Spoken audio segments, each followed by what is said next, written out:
کیا بات ہے عرفان بھائی، ڈسٹرب لگ رہے ہیں؟ بس یار کیا بتاؤں، میرے ابو مجھ سے محبت نہیں کرتے. کیا مطلب؟ دیکھو نا، جب دیکھو ڈانٹتے رہتے ہیں. ابھی بھی گھر سب کے سامنے مجھے ڈانٹ دیا. ہر بات کے لیے منع کرتے رہتے ہیں، یہ نہ کرو وہ نہ کرو، یہاں نہیں جاؤ وہاں نہیں جاؤ. اتفاق سے میرے ابو بھی ایسے ہی ہیں. مجھے تو ایسا لگتا ہے دنیا کے سارے ابو ایک جیسے ہوتے ہیں. صحیح کہہ رہے ہیں آپ. نہ کہیں گھومنے لے کر جاتے ہیں اور نہ ہی کوئی میری فرمائش پوری کرتے ہیں. صرف سنڈے کے سنڈے دیکھنے کو ملتے ہیں، ورنہ صبح جاتے ہیں اور رات کو ہمارے سونے کے بعد آتے ہیں.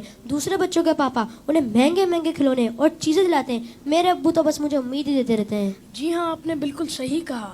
دنیا کے سارے ابو ایک جیسے ہی ہوتے ہیں.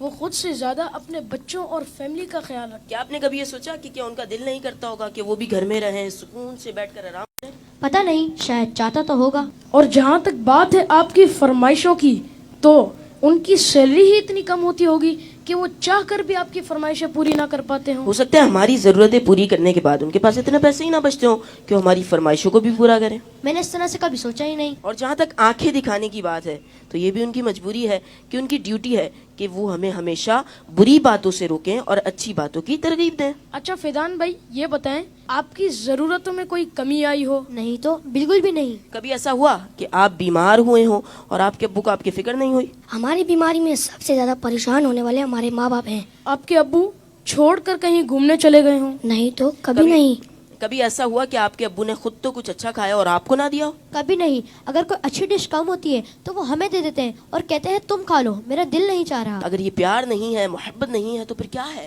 ماں اور باپ دونوں ہی محبت کرتے ہیں، لیکن ماں کی محبت نظر آ جاتی ہے اور باپ کی محبت کو محسوس کرنا پڑتا ہے. میں کتنا غلط سوچ رہا تھا اپنے ابو کے بارے میں.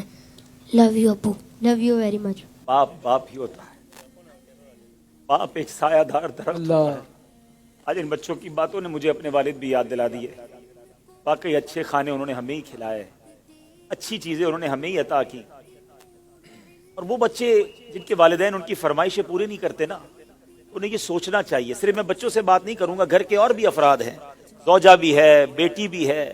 وہ کہتی ابو آپ ہمارے لیے کچھ لاتے نہیں ہیں. بیوی کہتی شوہر سے آپ کچھ لاتے نہیں. اس بیچارے سے تو پوچھو اس کی مجبوری کیا ہے. صبح سے گھر سے نکلتا ہے، چاہے سردی ہو چاہے گرمی ہو. کوئی موٹر سائیکل پر جاتا ہے، کوئی بس پہ بیٹھ کے جاتا ہے، کوئی دو بسیں بدل کے جاتا ہے، بارش میں بھی جاتا ہے. کیوں جاتا ہے؟ کہ چھٹی کروں گا تو تنخواہ کم ہو جائے گی. تنخواہ کم ہو جائے گی تو بچوں کو کیسے پورا کروں گا؟ اسکول کی فیس بھی دینی ہے، بچوں کے لیے کپڑے بھی لانے ہیں، کھانا بھی وقت پر لانا ہے. ہر چیز ہمیں تیار ملتی ہے. اس کی سورس کون ہے؟ وہ سورس ہمارے والد ہیں. اور بہت پیاری بات اس بچے نے کہی کہ ماں کا پیار تو نظر آتا ہے، والد کا پیار محسوس کرنا پڑتا ہے. پوچھو ان سے جن کا باپ چلا گیا. والد ایک سایہ دار درخت ہے. کبھی درخت کو دیکھا آپ نے؟